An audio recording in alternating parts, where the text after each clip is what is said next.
Welcome back to Morning Cup. I am so honored today because I have Melanie Brown with me, and she is the Miss Female Entrepreneur USA from 2018 to 2019.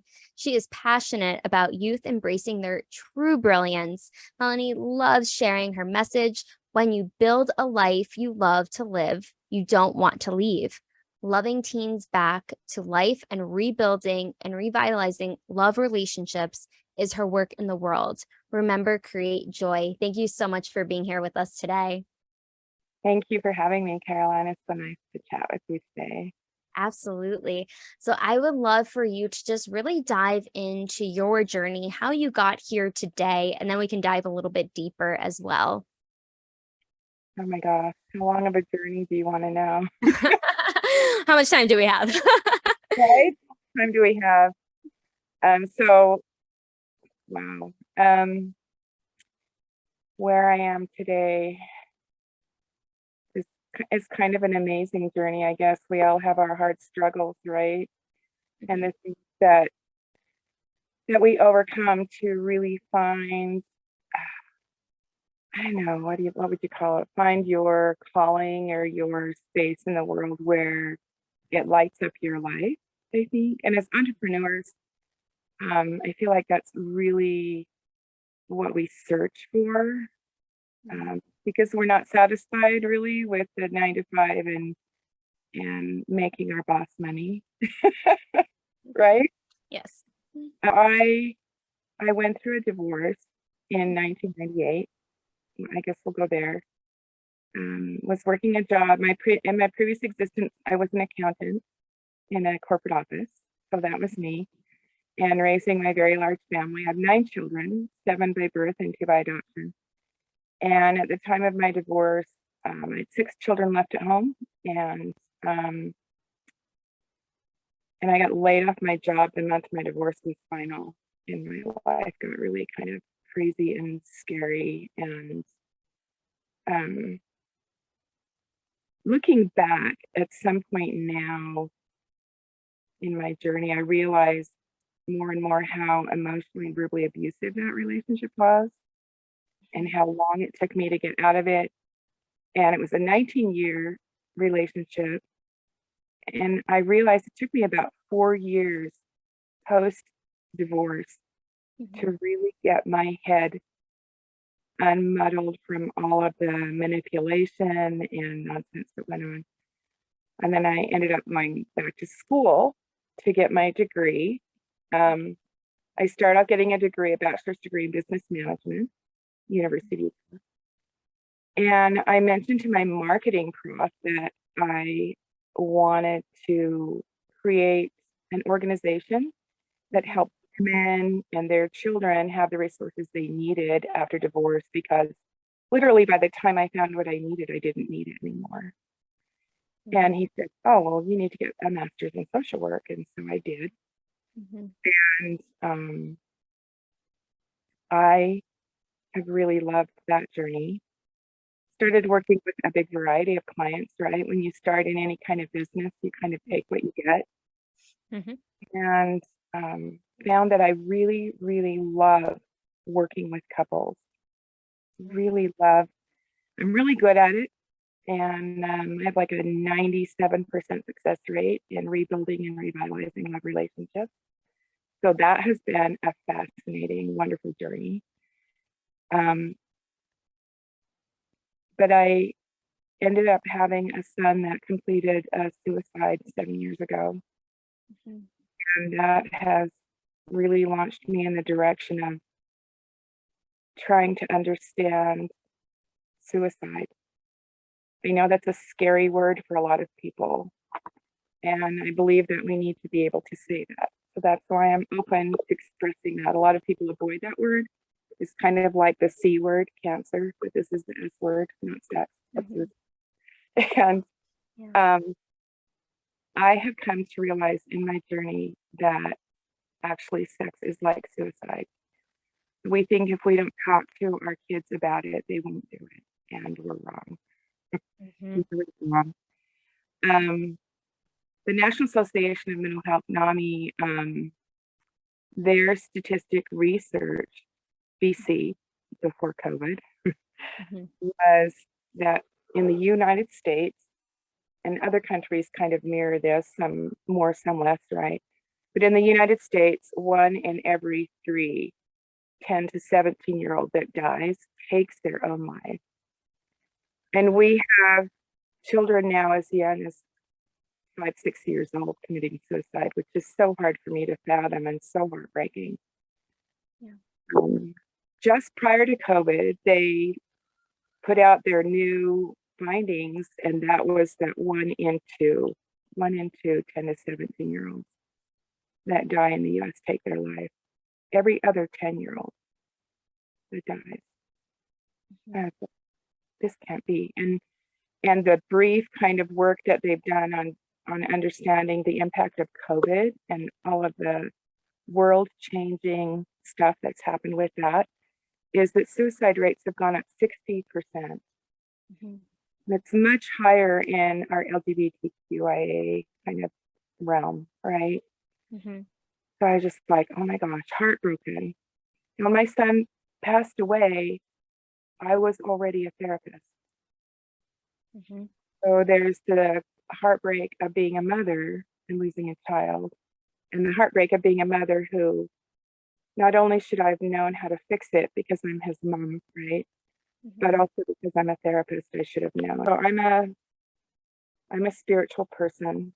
I'm a God goddess person. That's my higher power for me. This is where I was at. I went through all the grief and the struggle for months and months, not really, when someone that you love dearly passes from your existence, Mhm. it's kind of this space of where it's amazing to you that life just keeps happening. Mhm. Yeah. For everybody else, life is normal, and life is never going to be normal for you again, right? Mhm. But once I'd gotten through the initial grief and could like breathe again, I reached out to God and I was just like, I need an answer. Like I should have known. I'm his mom. I should have been able to fix this or stop this. And I want people to know that when someone is highly suicidal, sometimes you can't. And that is the harsh reality. Mhm. I asked for answers and I searched and I realized as I traversed back through my own life and I reviewed my own life that I began to find the things that I had done in Mhm. my having been seriously suicidal as a teen and a young adult that made the difference. And I knew that I could teach those things and apply those things Mhm. with my people who were searching for a way to figure out how to stay alive, Yeah. right? That I could apply those and teach those and help them understand for themselves. Mhm. And I know this. Yeah. Amazing to find this for me. I know Yeah. this. When you intentionally build a life you love to live, you don't want to leave it. Mhm. When you intentionally build supportive, loving, healthy relationships around you, set boundaries, release people from your life that aren't your people that love on you. When you learn how to manage your emotions and really honor them and work with them and really come into this space of your own self-worth, Mhm. solid in you, you can create like a life of great joy. And Mhm. when your life is like yummy and wonderful, why Mhm. would you leave? And so Yeah. what I found really in people who struggle with suicidality is they just lack some of these skills. They really are skills that can be learned, Mhm. and families can learn those together. And Mhm. we can keep our teenagers here. Now I've had, oh my gosh, 5 near-death experiences in my life. Mhm. Still here. So I'm not worried about what happens when I die. I've been there. I know what that looks like, and Mhm. it's a space for me in my experience where I felt perfectly loved. Mhm.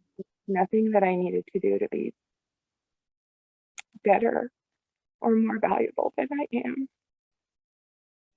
Sorry. It's And okay. I want that for everyone. Yeah. For especially teenagers, like, I don't know about you, we have this mindset, right, that teenagers are tough. It's like having a 2-year-old reborn. And I want to change that mindset for parents. I do. Because in my experience, teenagers are amazing and they're brilliant. They're incredible human beings. They know so much more than we think they do. We just don't give them enough credit, right? We don't traverse helping them into adulthood in a way that helps them shine because so scared that they're going to make some major mistake. And I find it really fascinating that I don't know, you're an adult, right? Have you made any mistakes recently, Carolyn? Every day. I make Right, mistakes every day. I know one's right, like perfect. all the time, we make mistakes, but Mhm. we think our teenagers should have it all handled and never do something that we're just like, I can't believe that you did that. And if we could own our own adulthood and that we make mistakes and we're still learning, and we could hand that same grace, I guess, over to our teenagers and be like, oh, it didn't go so well.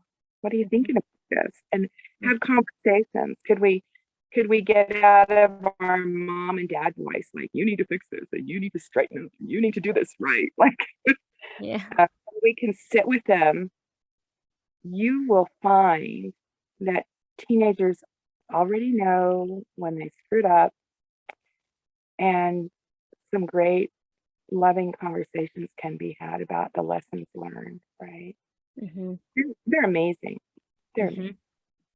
I couldn't agree more with you. And, I just think your journey is so special, and especially teenagers. I have a soft spot for teenagers myself. Being a former marriage and family therapist for years, working in actually a all boys Catholic high school for a year when I was interning, and I saw a lot and experienced a lot. And you're right, teenagers, I love working with the teenagers, especially in private practice too. I had like my little girls group as well. But being able to realize that they're not a little kid, but they're not yet an adult, but they are so intelligent. They have so much to offer, but it's creating that space. It's such a tough age. Like middle school is one age, but like really that like end of middle school, beginning of high school till they're like off into the real world at 17, 18. But understanding how their brains work and giving them that opportunity to share and not scolding them, just really being able to know that we are human. We are going to make mistakes. And I always say it, like, nobody is perfect. I don't know anybody that is perfect. We've all had situations that we've had to overcome, but that doesn't make us less than or that it is final. But understanding too, our feelings are temporary and that can change. But I love your motto and what you embody of just really creating a life you don't want to leave, that you have that support around you, because that is so important and so key to really understanding you have those people around you that want you here and love you, but also you feeling that too. And it's different for every person. No two people are exactly the same, I don't think, because we all have different brain chemistries and situations that we encounter. But if we could have a space, and the spaces you're creating, I think is so beautiful and so important. So I just had to comment on that because I think it's very important to echo. And we'll have the suicide hotline and the new number that actually just came out recently in the link below as well for people. So here's the other thing that I want people to really understand about suicide that I think is massively important, right? What I found out after losing my son and in conversation with other professionals and other clinicians, I found that even professionals have a hard time talking to people openly and being like, hey, have you thought about suicide? Have you considered ending your life? You look like you're really struggling. Is this something that you need help with? Because they didn't know what to do with it once they found out. And I was like, oh my gosh, we have to talk about this. We have to be able to say to the people that we love around us, our youth, our friends, our family, Anyway, right? Yeah. It is not going to give them the idea if you ask. So, They need to have someone to talk about this to, because really, ultimately, when someone comes to the place where suicide is the answer, they have no other answer. right. It isn't like they haven't tried. They've tried all kinds of things and nothing is solving everything. And they think it's them, right? And they give up. And once they make a plan, once they decide suicide is the answer, they're relieved on some level, but it also scares them very, very, like to get to that point, like it scares them. But they're doing it because they don't think there's any other solution. And it's like the wave of the ocean is the emotion that overwhelms them, right? And we all know that waves of the ocean, if you've stood on the shore, which I love to do, that the waves, what do? They come in and they wash over you and they recede. If you can sit with and be with someone who's under the undertow of the emotion of their life, not working right now, and they can't see their way out, right? Under the wave of the ocean, you can't see the sky. There's no way out of there. You just feel buried. But if you can hold space with them and be with them, the wave passes, they will live. They need to get help, and you need to get them to get help. But you can keep someone from taking an action that is, you can't bring somebody back from the end of their life. Right. And the example that we can also set for those around us is building that life. So I want to ask you, Caroline, I'm going to put you on for a minute. Yeah. Have you ever had something in your life that that you would say to yourself here and there, like, someday I'm going to do this? What's your something? Well, I'm doing all of it now. I guess, I can't think of anything up until like the YouTube channel was one of the ones that I was like, oh, someday I'll start it. And then I love that, right? I did it. I started it in January. So there is, if you can look through years and years and years of calendar, and you will never find a date that says someday on it. Right? Yeah. If we want to build a life we love to live, it needs to be intentional. So for those who might be listening to this, I should say, I want you to think about your someday. And what I want you to do is find a date on your calendar that you're going to put that on, because there is no someday. And we so often put off the things that really matter to us in case, we can be able to do it later. But if you don't plan it and you don't put it on your calendar, it will never happen. There was a man who worked with my husband several years ago, and he and his wife had bought a cabin. For when he retired, they were going to go spend time at this cabin and enjoy their retirement and blah, blah, blah. And he retired, and in 3.5 months, died. Now, couldn't they, in the process of his working world, taken vacations and spent time at that cabin and really, and this is my point, right? We never know how long life is. Life ends when it ends. And I want everybody to just go hug your favorite person today, right? Just go love on your kids, especially teenagers. Find what they're doing right. Tell them how much you see in them, right? Tell them how much you care about them. Listen. I put down all the stuff. I want you to know absolutely, if your child, preteen, teenager, young adult, comes that you love and they tell you that they're struggling and they need help, I want you to put everything down. I want you to put your phone down. I want you to stop doing what you're doing. I want you to turn the TV off. And I want you to be there with them, because it takes so much for us as human beings to talk to somebody and say, I'm not okay. And you can make the difference, right? Mm-hmm. Really not okay, mom, dad. It's not your fault. It's not you. Yeah. But get them help, because the expense of a funeral, you just can't bring them back from gone, right? You just can't bring them back from gone. It's not worth it to wait and hope they get better. If they're reaching out for help, get them help.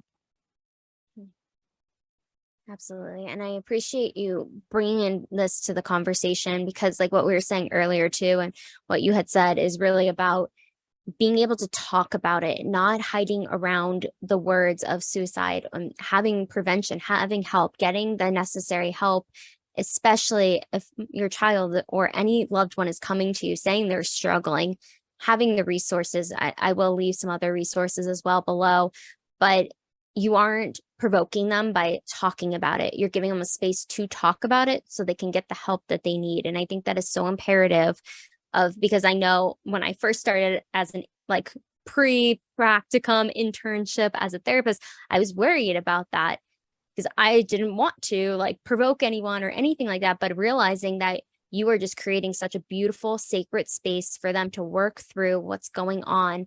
And we don't have all the answers, but what we do have is giving support, being able to get them the right help they need in the right space. And even if you have a clinical background, it's also at the same time they need somebody else outside of that as well. Sometimes they need their family, they need their support, but they also need that professional help too, someone outside of the family to help them sort through that. And it just makes you so strong to ask for help.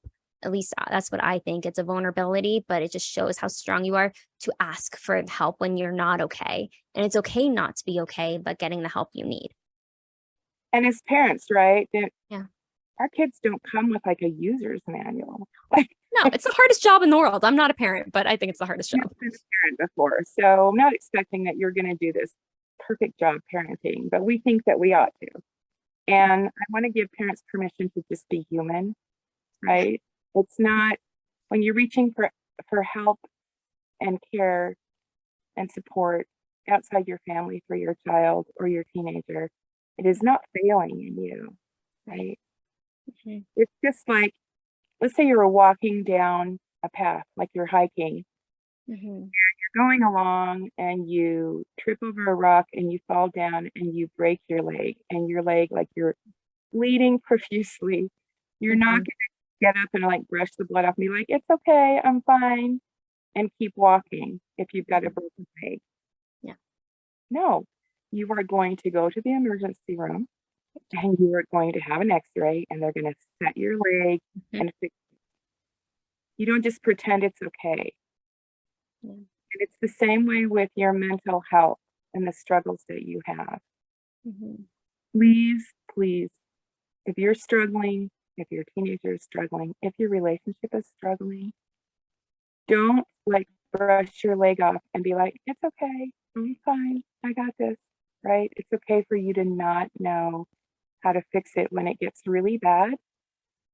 When it's your child and they're struggling with depression and anxiety really bad and they're not functioning and you don't know how to fix it, I'm the emergency room. Okay. Yeah. I love teenagers, and I want to save every single life I can. So this fabulous 12-week youth program, Loving Teens Back to Life, where I teach them these things. Mm-hmm. I teach them to have ways to express emotion that are healthy and understand their work with their emotions. We all need to learn that. It's a skill that can be built on your entire life. I help them get rid of frenemies, right? Like build real friendships, build real supportive relationships. And it's a set of skills. I help them really use skills to help them internalize how amazing and incredible they really are. That when there are problems in their life, in their relationships, in their ability to do school and jobs and all those things, those are all things that they can learn to do. When they're not going well, it's not because they're broken. Mm-hmm. It's important for teenagers and all of us to understand that the experience that we have in life aren't indicated perceptions of our worth, right? Helping them internalize that and come to those problems from that place gives them strength to solve them and work through them instead of getting buried in the undertow and deciding that suicide is the solution. Right. We want to love them back to life because we need them here. We do. Yes, I concur. Because everyone serves a purpose in this world, I believe, and I can't wait to meet all the people I can meet. But I know that what you are doing is such important work as well. And I'm curious, through your journey, what was it like to start creating this 12-week program to really bring these teens together, to really help them and build those lives around them as well and build them up? Scary. Humbling.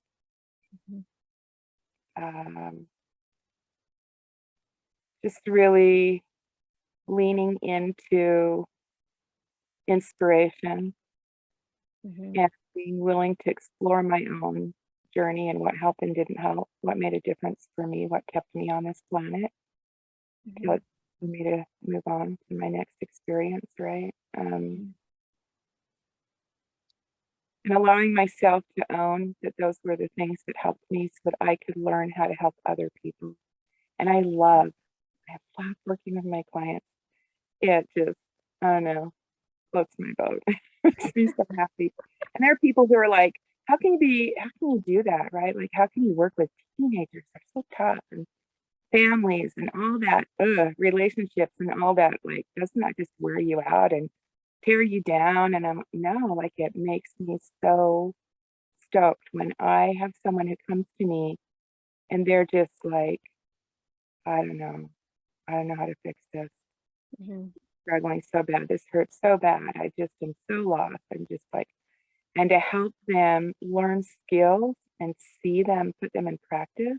I mean, I can't do it for them, right? That's, you know, that you've worked with people, right? Like, I can't do the work for you, but I show you the path and I know it works. Why?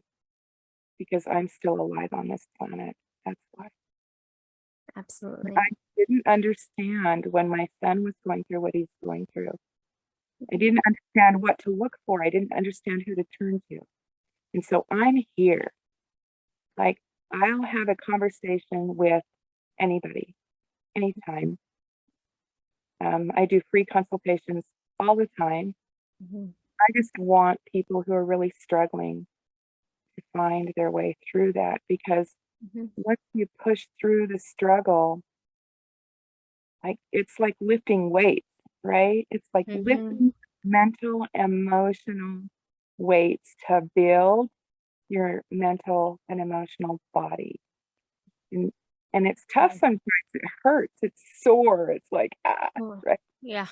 But when you do it, I can warn you, building a life you love to live it's just peaceful and satisfying. It takes some work.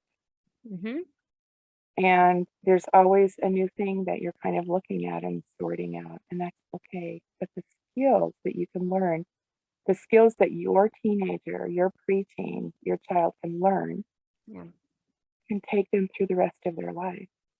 Oh, yes. And I remember contemplating this and thinking about this because, you know, we all have had suicide touch us.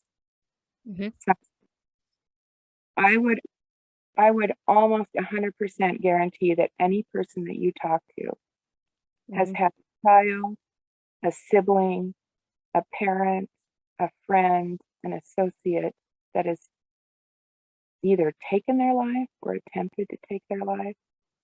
We've all been touched by suicide, right? This doesn't go away for us not talking about it, but it can be changed. And I know that the people who take themselves out of life by suicide completion in their 20s, 30s, 40s, 50s are people that struggled way back when they were teenagers. And they held on for all they could for a long time until something pushed them too far. They are gone, right? So my gig is like, why don't we teach our kids now? Yeah. So that instead of struggling and just trying to stay alive for 10 or 20 or 30 or 40 years and then ending them, what if they could just learn the skills and live their life for 10, 20, 30 years? Like, wouldn't that be fabulous? Yes. It's so much better to be living your life than struggling to stay alive, to understand the difference. So I'm actually writing a children's book called Big Monster to help teach younger children the same kinds of skills around systems and relationships. Because I was like, what if we could teach them even younger? What if we could start when they're little and they could just live this great life, right? Because little kids know they're amazing, don't they? For They're the just most like, part. yeah, look at me do this. Like, I'm tough, I'm strong, I'm cool. And we can embody that in them and help them hold on to that. Yeah. And they can live life. And I don't know, it makes me so happy. So I had a really incredible experience over the last year and a half. I have a young woman that I worked with. She attempted a suicide and was hospitalized, survived, and was referred to me. And I worked with her for about a year, weekly sessions. And about a year, and that's been several years ago, right? And about a year, maybe a year and a half ago, she messaged me and she sent me a picture of an ultrasound of her baby, her first child. And since I've seen pictures of this beautiful child that was born, and I realized that the support that I was able to give her resulted in a child being born that if she had succeeded in ending her life would never have been born. That's the difference we can make when we help our teenagers learn to live life, learn to love living life, right? So Absolutely. I will do that. I will do that any way I can. I will help anybody. I will talk to anyone, anytime. I've done meetings with groups of parents and groups of teenagers, and we just need this to be an open conversation. Yeah. You know, when it comes to just having that conversation too, I think it's important that topics that are taboo or not being spoken about are brought into our conversations to bring awareness, to educate people, and having spaces to go to get the help that's necessary.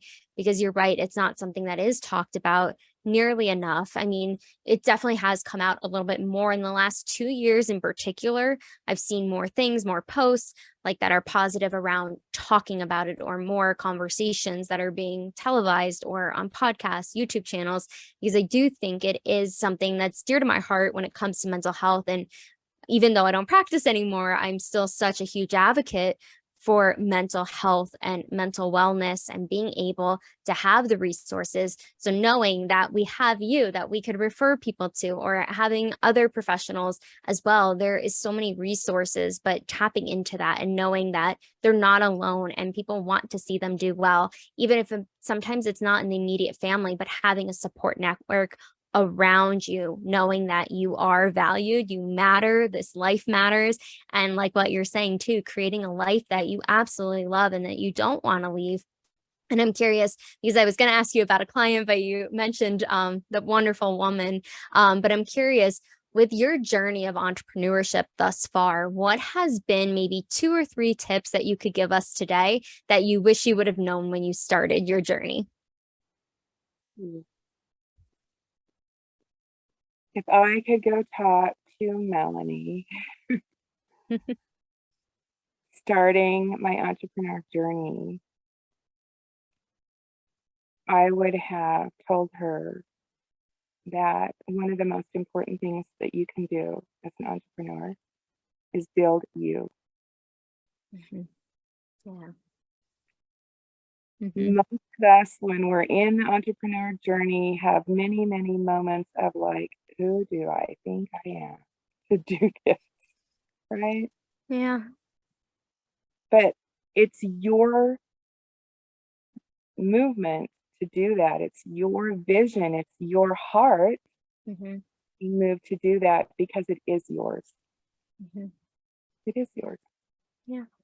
And the thing that always has gotten in my way to build my business as I've gone through this process as an entrepreneur was me doubting me. So if you can build your own sense of who you are, Mm-hmm. and just know that if it's in your heart, Mm-hmm. move to do it, it is yours. And even though there's a ton of other therapists out there, there's a ton of other Mm-hmm. people that do what we do in the world, right? Mm-hmm. But I know this, I know that the people that come to me are mine. Mm-hmm. I feel like it's that way with everyone. The Yeah. people that come to you are yours to serve, doing the thing that you do. So Mm-hmm. do the thing that you love. It Yeah. doesn't matter if other people doing it. Because you're going to do it the way you do it, and you're going to reach people they're not going to reach. Mm-hmm. So just reach out for help. Reach out for people who are ahead of you on the path. Don't be afraid to be honest about where you are. Mm-hmm. You know, if you're on a path from A to Z and Z is like, I've reached my epitome of success, Mm-hmm. right? And you're on the path and you want to look good, right? You're like, I want people to think that I'm really doing well. I'm doing great, right? Like I'm halfway there at least. I'm almost to why. Like I'm so close, right? We put on this face, right? Mm-hmm. Sometimes. Um, but if you were to be honest and real, are you really like at B or C? Like if you were really in some places in your journey, and I Yeah. want you to know that you cannot move from a place that you aren't. So if you're pretending to Mm-hmm. be farther on the path than you are, you can't really grow and build from that. And the joy is in the journey. Yeah. I don't care if you're at B or C, or you're at G and H, or you're at Y and you're almost like there, whatever. There's always growth to be had, and you can't move from where you aren't. So admit to yourself where you are. Mm-hmm. Look for someone that's a step ahead of you, Mm-hmm. and get the answers that you need. And don't try to be something that you're not. Mm-hmm. It's perfectly okay for you to be where you are. It Mm-hmm. is a reflection on your worth, what your bank account holds today. It will change every day.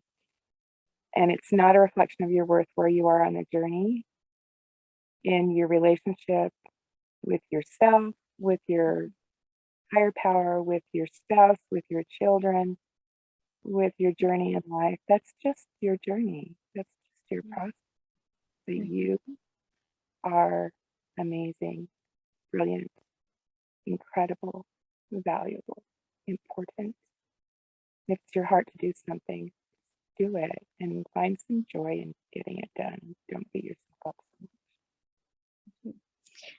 Very well said. And, because it's the truth, it's very much the truth. And I think those are both wonderful tips to really shine light on, because I think we do all matter and we do have still work to do. If we're here, we're growing and evolving. And that's the joy of life too, because new people, new experiences, all the time that we're experiencing is only going to give us new information to have a new perspective.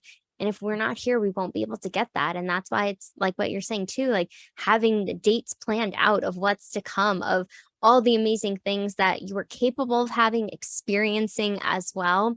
And I think that's what I'm hearing too. And that I know that's what we embody here as well. It's just really pouring into ourselves emotionally, having that balance within our relationships and having boundaries with ourselves and others, and just being able to recognize too when we need more or we need less, but being able to find what works for us. And I love that you really focus on just preventing things from happening by creating spaces for especially teens to come and really have that group environment where they don't feel so alone, but they have somebody giving them the tools to help them along the way. Because I think everybody has a toolbox, but what can we put in that toolbox of understanding what we need in different moments? So I've been enjoying this conversation of just being able to bring awareness around suicide prevention, being able to really talk about our feelings, knowing that it's okay to talk about it, but getting the help we need and not waiting.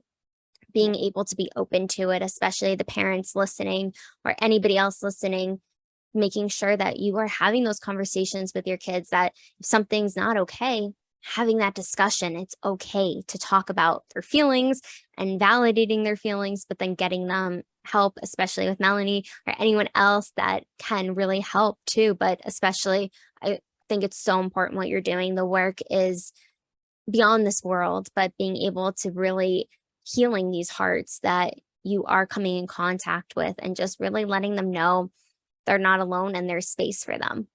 So I appreciate everything we've talked about today. But we're going to jump into the rapid fire questions if you're ready for them. Okay. So the first question is, who is your hero? Oh man. This was the hardest question for me. Like, you at least told me about them. And I appreciate these questions because they really created this thought process in me. So my process was to look up, like, what is a hero, right? What's a hero? We a lot of times, like, we throw words around, but we really don't understand what they are, right? And as I looked at the definition of hero, there were some words that came out about, like, what a hero is. Someone who sacrifices, someone who has determination, someone who's brave, courageous, has perseverance, has compassion on other people. And I was like, I'm my hero. Yes. I know that might sound really kind of full of myself. No. And I have other heroes in my life, like a lot of them, right? Coaches that I've had, other business owners that are my peers. Kirk Duncan of Three Key Elements.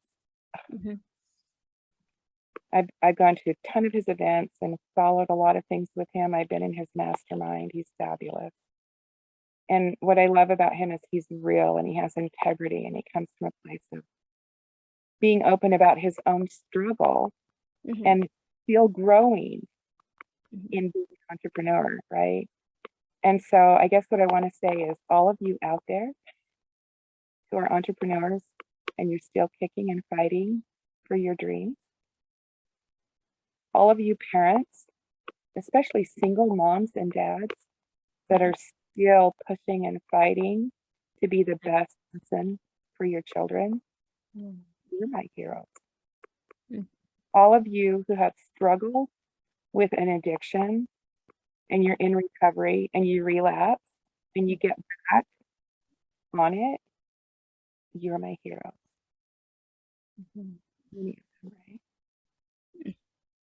Right? All very important people. Again, we're all important in different ways, but each person brings something beautiful to the table. But I love that you acknowledge each group that you did too, because I think sometimes they're not always acknowledged in that way. Thank you for sharing that. What motivates you to work smarter?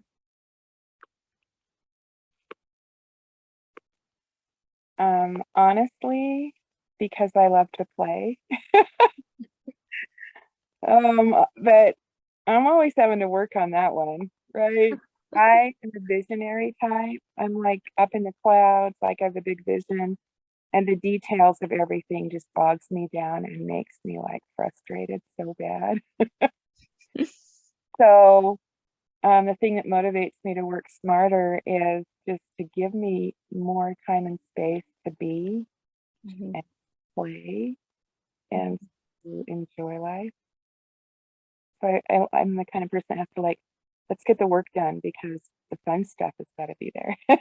Yes, because that's part of living life on our terms. Right? Like, I think grow up. Well, I don't think I'm ever going to grow up, really. Like, I'm just a forever teenager. So maybe that's why I relate to them so well. right? Hey, it makes sense. I I don't like adulting very much. Like I want to play, and I advocate strongly for people who are not happy adulting that you child for a while. Yeah. Child for a while. That's a good phrase. Because play makes life worth living. Hmm.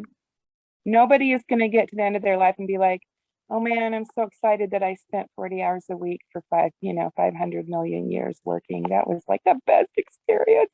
No, what we remember is like the vacation in Maui or up Yeah. in the mountains or like, I don't know, whatever your play is. Child for a while. I think that's important. I like the term. Definitely take that, patent that. But I think too, it goes back to just having that inner child being nurtured. And no matter what age we are, I think it's important because when you look at children, like what we were saying earlier, they're just like happy, like moving around, just like this confidence within. But really nurturing that too is what I'm hearing from you as well, because I think that's super important to remember, because that's something I had forgotten along the way too, and had to remember of being a kid and having fun. And that's okay. You can still adult, but you can also have fun too. That's part of life. Got to have the integration of it all. And so if you were a superhero, kind of are, but what would be your power or powers? I want to fly. Um, I want to fly. Uh, yeah. I don't really, when you think about superhero powers, you think about things like, oh, becoming invisible and being the strongest man and Mhm. um, X-ray vision, and those are the things I've thought about. But really, ultimately, like I look at nature, Mhm. and I'm kind of a science fantasy person. Like I Mhm. want my own dragon. I want to ride a dragon. Yeah. I look at things that fly, birds that fly, and I, Mhm. and I think about like the vision that they have, like the big Mhm. vision they can see that I'm not able to see, right? And Yeah. so it's like in a plane up in the sky, and I look out and I see what's up in the sky, I'm like, I just want to be able to fly. It just feels so free to me, right? Mhm. Oh, well said. That was very insightful. Um, if you could share a meal with any four individuals, living or past, who would they be? I tried really hard to keep this to four. I know. It's a hard one to keep to four. I get it. Life. I just think I should get more in life than everybody else. I'm just that way. So I have six. Okay, let's hear them. I tried. Um, the 14th Dalai Lama. I had the chance to sit in a room and be in his presence and hear from him, and it was fabulous. Saint Francis of Assisi. I've been to Assisi, and it's beautiful, and I love his prayer. Michelangelo. I've stood at the Sistine Chapel and stood at the feet of the David and the Pieta, and I'm an artist. I paint, and I just oh, I want to hang out with Michelangelo. Ayanna van Zandt. If you've ever read any of her books, I highly recommend. She's really helped me move through the struggles that I had as a human being from abuse as a child. She's amazing, Ayanna van Zandt.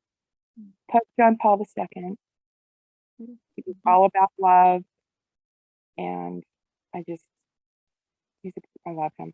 And Robin Williams. Robin Williams is so much like so many people who struggle with suicidality and not being able to manage life when life becomes overwhelming. He always made us laugh. Yeah.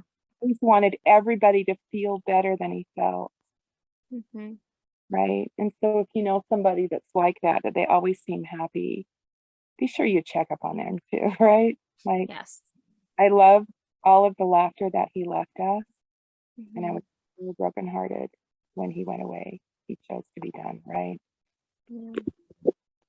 So oftentimes people that look like they're okay aren't okay. It's okay to not be okay, and it's okay to talk about it. So Dalai Lama, St. Francis of Assisi, Michelangelo, Ayana von Zandt, Pope John Paul II, and Robin Williams. Kind of an interesting group to sit together, right? Yes, no, absolutely. I love the dynamics, or could think of the dynamics, but I'm sure it would be very interesting and entertaining, but also very thought-provoking as well. And so, what is the most daring thing you've ever done?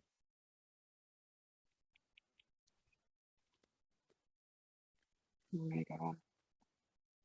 So many things.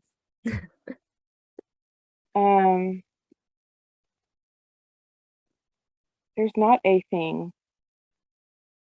I have that circled on my paper and I've thought about it, and there's things that I've done that were daring. I have done a 14 platform zip line in Costa Rica. Pretty daring. I went to a warriors camp and I'm scared crapless of heights, and I climbed telephone poles and I did a 30-foot fire walk. Like, I've done brave things. I gave birth to 7 children. Seems very daring to me. I got divorced with 6 children in tow, knowing I was going to be laid off my job and not knowing how I was going to keep all of us alive, and made myself a better mother. Mhm.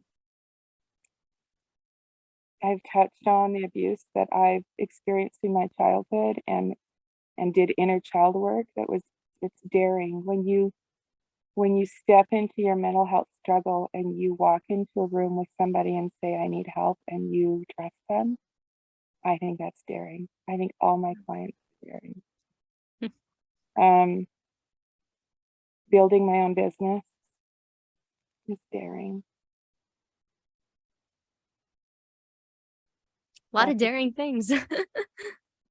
Yeah, more to come. I believe that. And what is the last book that you either listened to or read? So I'm always reading more than one book. So there are 2 that I just finished recently. One is called 4,000 Weeks, Time Management for Mortals by Oliver Berkman. It's really good. And The Everyday Hero. The author's Robin Sharma. The Everyday Hero. That book is so intense. I'm gonna have to read it again. Like, it's so packed, right? Yeah. We're all heroes. If you were to be an animal, personality, type, style, what animal would you be? I'm a jaguar. Jaguar. They're black and sleek and beautiful and really, really fast and kind of fierce when they need to be. And I think that's That's a good explanation. I could see it. Um, what is your favorite way to spend a day off? So if you aren't seeing any clients or doing any of the amazing things you do in this world, what are you doing on your free time? Well, a lot of my ideal days are spent walking by the ocean. That's a happy place. It's just the feel and the sound and it's just calming to me. Water's really calming. Walking by a stream, the sound of the water. If I'm at home, it's, and this is maybe telling, I don't know. It's sitting on my bed, hand quilting, like sewing a quilt or painting on a painting. That's my space that I love to be in. Always creating. Mm. Well, creating is good. It's good for the soul and the mind. Yeah. And what is something an outsider wouldn't know about your industry? One of the things that I think it's really important for people to get about therapy, counseling, whatever you want to call that is, and I find this with people, and I want people to know this, right? Our tendency when we go to a therapist, if it's not working really well, is to think that it's just because we're really messed up. We're on medication for depression or anxiety or whatever, and it's not working really well, we think it's because we're messed up. And I want everybody to know that not all therapists are built the same. Like, so if your therapy isn't working, I want you to fire your therapist and hire another one. Give up on you or give up on the process. Find one that fits you. It's just like finding a doctor that you are comfortable going to, or I don't know, you remember being a teenager and going to high school and there were the teachers that you hated and the teachers that you loved so much. They were amazing, right? The personality kind of thing, right? It's, and therapists work different modalities of treatment, and one modality of treatment might not be your gift. So be willing to not give up on you or the process of getting. You might need to look at talking to somebody else. Yes, I think that's really good words of wisdom as well, because I do think I used to say it all the time. I might not be the right fit, but you know, it's kind of like dating. You test it out, some work, some you end up marrying, but it's just being able to build that relationship, what you feel safe and comfortable with. And I think I just wanted to echo that, because I do know that not every client and therapist are the perfect fit, and that's okay. There, like you're saying, there is absolutely nothing wrong. It's just you need somebody else that's going to take you on that path. So I just wanted to really echo that, because I think it's super, super important as well. Although I have to say, I think I'm a really good therapist. I believe you. I believe you. And so where can people find you, hire you? We're going to link everything below, but if you could let us know too. So my business is Healing Hearts and Homes. So that's what I do. So healingheartsandhomes.com is my website. You can see me on there. You can find me on Facebook, Melanie Brown. I'm the one with the hair.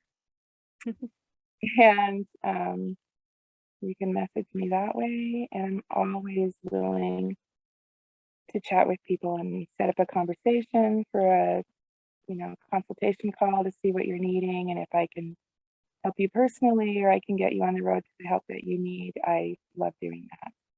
So.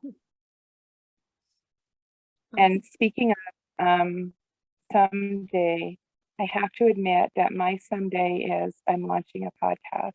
So I'm just going to say this here because it holds me accountable. I think that we need to have more conversations about suicide. So I'm launching a podcast, All Things Suicide, this next month, where I'm just going to have guests on where we can just talk about it. Whether you've been the person that's attempted and survived, or you know someone that's passed away because they completed suicide, or you have a loved one that struggles with it, or you're a professional that has something to do with it, or you just have something to say about it, right? Yeah. Want to have conversations and help it be something that we understand more, so that we can keep people on the planet that it's not their time to leave yet. So healingheartsandhomes.com, Melanie Brown. Yeah. Perfect. Well, thank you so much, Melanie, for coming on today and just sharing your journey, your story, and how you are really helping the teenagers in particular, but your clients, and really being able to have important conversations that are going to make such a difference in so many people's lives. So thank you so much for being here today.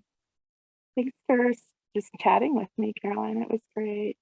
Of course. It was an honor to have you on. So make sure to like, subscribe, comment below. What was the biggest takeaway from Melanie today that you learned, that you brought awareness to, that maybe you didn't know prior? I'm sure she would love to see that comment as well. And we'll see you on the next video.